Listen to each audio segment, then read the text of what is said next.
Welcome home. My name is Matthew Scott. I'm one of the pastors here. It's a pleasure to be with you all. Hear now a reading of Psalm 139. You have searched me, Lord, and you know me. You know when I sit and when I rise. You perceive my thoughts from afar. You discern my going out and my lying down. You are familiar with all my ways. Before a word is on my tongue, you, Lord, know it completely. You hem me in behind and before, and you lay your hand upon me. Such knowledge is too wonderful for me, too lofty for me to attain. Where can I go from your spirit? Where can I flee from your presence? If I go up to the heavens, you are there. If I make my bed in the depths, you are there. If I rise on the wings of the dawn, if I settle on the far side of the sea, even there your hand will guide me. Your right hand will hold me fast. If I say, surely the darkness will hide me and the light become night around me, even the darkness will not be dark to you. The night will shine like the day, for darkness is as light to you. For you created my inmost being. You knit me together in my mother's womb. I praise you because I am fearfully and wonderfully made. Your works are wonderful. I know that full well. My frame was not hidden from you. When I was made in the secret place, when I was woven together in the depths of the earth, your eyes saw my unformed body. All the days ordained for me were written in your book before one of them came to be. How precious to me are your thoughts, God. How vast is the sum of them. Were I to count them, they would outnumber the grains of sand. When I awake, I am still with you. Search me, God, and know my heart. Test me and know my anxious thoughts. See if there is any offensive way in me, and lead me in the way everlasting. This is the word of the Lord. Thanks be to God. When I was a child, I would wake up early in the morning. I always needed a lot less sleep than my siblings, and so I would come downstairs, and my mom would also be awake. And in our house, there was a couch that faced the back side of our house, and there was a large window that looked over the backyard. And my mom and I would sit on the couch, and we would watch as the day began.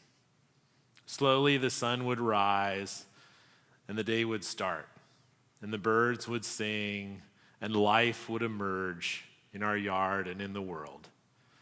And in all that, everything seemed possible. The possibilities seemed limitless. I always love that time of the morning when things are quiet and still and have yet to begun. And I never really seemed to like the dark. I remember as a young child, one of my chores was to take out the trash. And so you'd bag up the trash from the kitchen, tie it off, and then walk it out the back of the house through the dark garage, which could have any number of critters rolling around and seeking out different things, to the place where we would store our trash. There wasn't much light back there, and the trash cans were probably about as tall as I was at the time, and they stood on a stand. So you had to reach up to manage to get the lid off the trash can and then sling this heavy bag up, trying to aim it so it dropped into the trash can. Behind me was a driveway that led to bushes, which protected a dark alley, which I'm sure lurked all kinds of trouble that could harm me.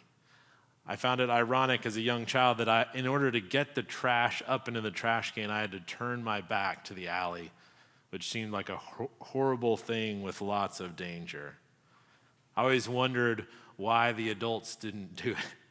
They were tall enough, they were able to brave the darkness and carry that heavy load. Friends, the last time I was with you was 4 months ago.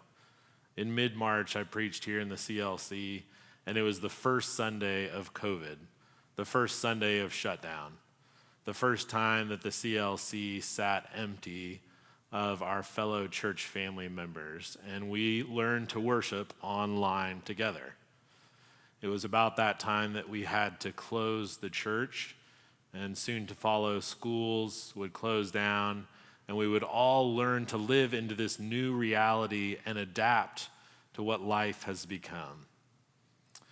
Many of us have lost jobs. Many of us are learning to do school or work online. Parents are learning to manage children and work and home life all together.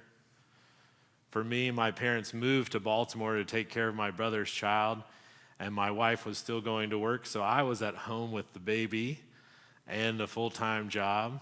I became very attuned to the needs of my child, and she and I have gotten to know each other better than we probably ever imagined. But most of us, our lives have changed. The time together has been wearing. We don't have that release to go out into the world to take a break. Many of us, when we get time off, can't even go and do the things we used to do. And it is frustrating, and it is difficult, and it is stressful. And yet, in the midst of this difficult time, we slow down and can hear the voice of God speaking. When I go down to the depths, you are there. Even the darkness will not be as dark to you. The night will shine like the day, for darkness is as light to you.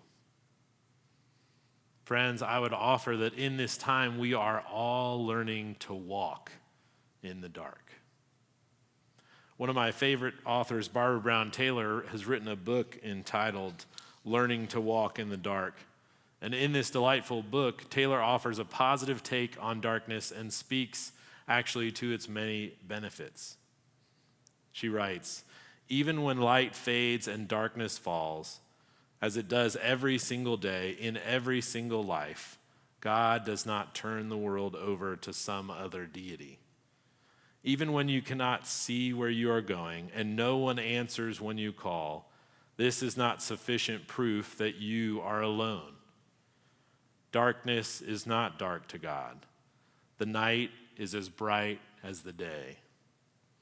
At one point, Taylor asks, if we turn away from the darkness on principle, doing everything we can to avoid it because there is no telling what it contains, isn't there a chance that what we are running from is God?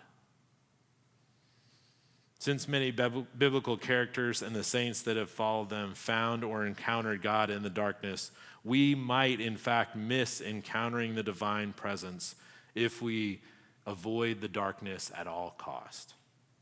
I hope that you'll think about the next time you look up into the night sky or find yourself enveloped by the absence of light, that there in the midst of this, you might actually find God.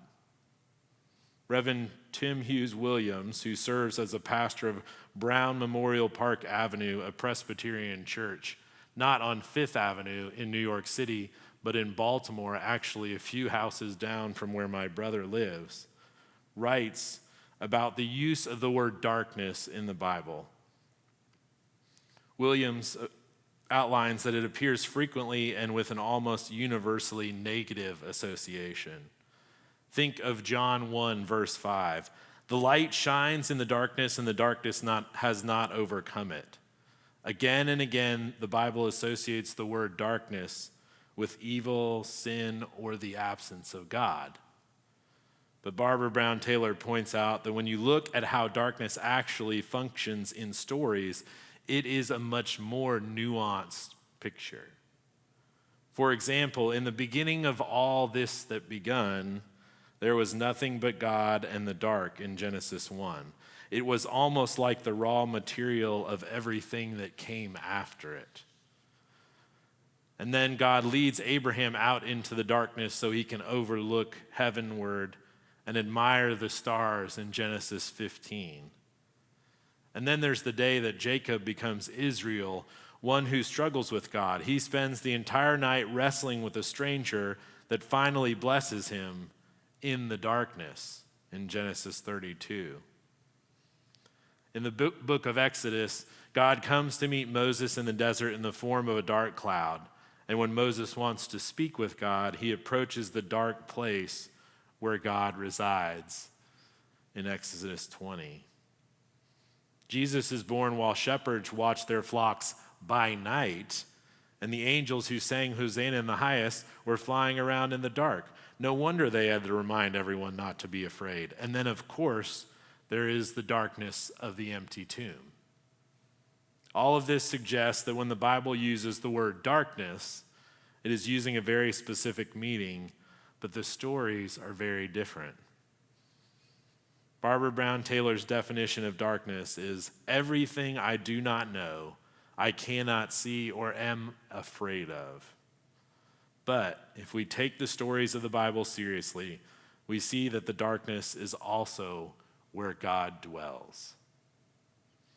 Listen again to these words from Psalm 139. It's the description of a God who is everywhere and in everything. A God we cannot run away from because he is already there. Where can I go from your spirit? Where can I flee from your presence? If I say, surely the darkness shall cover me, and the light around me become night, even the darkness is not dark to you. The night is as bright as the day, for darkness is as light to you. Even the darkness is not dark to you. Even in the darkness, God is there. I think sometimes that God enters this delicate balance between darkness and light simply because that is where we live. And God wants to be where we are. Not to leave us there, of course, but to meet us there in the midst of it. Richard Rohr writes about darkness, saying, not knowing or uncertainty is a kind of darkness that many people find unbearable. Those who demand certitude out of life will insist on it even if it doesn't fit the facts. Logic and truth have nothing to do with it. If you require certitude, you will surround yourself with your own conclusions and dismiss or ignore any evidence to the contrary. The very meaning of faith stands in stark contrast to this mindset. We have to live in exquisite, terrible humility before reality. In this space, God gives us a spirit of questing, a desire for understanding, and in some ways is like learning to see in the dark. We can't be certain of what's in front of us, but with some time and patience, our eyes adjust and we can make the right next move. The gospel doesn't promise us complete certainty or clarity. The scriptures do not offer rational certitude. They offer us something much better, an entirely different way of knowing, an intimate relationship, a dark journey, a path where we must discover for ourselves that grace, love, mercy, and forgiveness are absolutely necessary for survival in an uncertain world. You only need enough clarity to know how to live without certitude. Yes, we really are saved by faith. People who live in this way never stop growing, are not easily defeated, are wise and compassionate, and frankly, are fun to live with. They have a quiet and confident joy, whereas infantile religion insists on certainty every step of the way, and thus is not very satisfied. In reflecting this week on Psalm 139, I found a devotional by Kate Bowler, who's a professor at Duke Divinity School. In 2015, at the age of 35, she was diagnosed with stage 4 colon cancer. She writes a great deal about how to live with this illness in the difficult balance of the two. She wrote this devotional as she was watching the destruction of Hurricane Harvey in 2017. Bowler highlights that the psalmist sings into the deep antiquity of God's proximity. We have always wondered if we can be forgotten by God, if we can stray so far into darkness that even God cannot see and hold us. We have always belonged to a community of strugglers and doubters who wonder whether God knows our suffering or even cares. Surely the darkness will hide me and the light become night around me, but even the darkness will not be dark to you.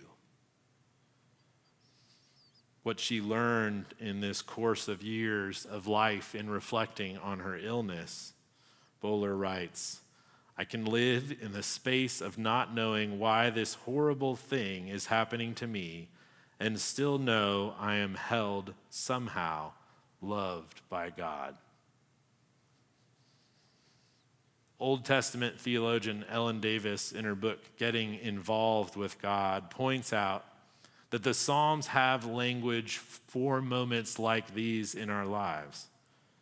Davis writes, it seems that Israel believed that the kind of prayer in which we need the most fluency is the loud groan, and sometimes the only act of faith that is possible for those who suffer is to name our desolation before God. So maybe you might be wondering what happened with me in these chores of taking out the trash. Well, you'll be glad to know that fortunately I learned to enjoy some of the darkness. I can remember as a young child, some nights my dad would allow me to ride home with him as we drove the babysitter back home. And we'd open the moonroof and I could look out the stars and feel the cool breeze of the evening. Later, when we grew up, we took a trip out into the country and after dinner drove outside the small town where we stayed, pulled off the main road and turned off the lights. You couldn't see a light around and Dad had us get out of the car and look up at the stars, which seemed to just beam like never before. The full Milky Way traipsed across the sky. And we saw as if looking at the heavens for the first time. And then later in my life, as I grew up and learned to sneak out of the house and parade around the neighborhood, my friends and I discovered that on a full moon night, the night of the moon, the glow of the moon was so bright that it actually cast a shadow. And we learned to see, even in the dark. Friends, in this time of COVID, we face things we have never faced before. But we do it with one another, and we do it with a God who knows no darkness, but only light. A God who walks in the darkness as it is the noonday sun, and invites us to join him and learn to do the same. There are street signs that my neighbors have put up in our neighborhood. And there's two that I pass every day because one is my across the street neighbor and one is in the next block.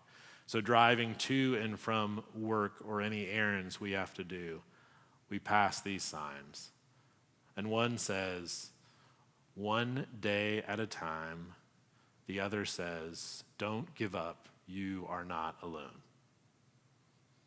Friends, as we face the darkness of this time, I encourage you that we are never alone, that God is always with us, and he is teaching us to walk in the darkness.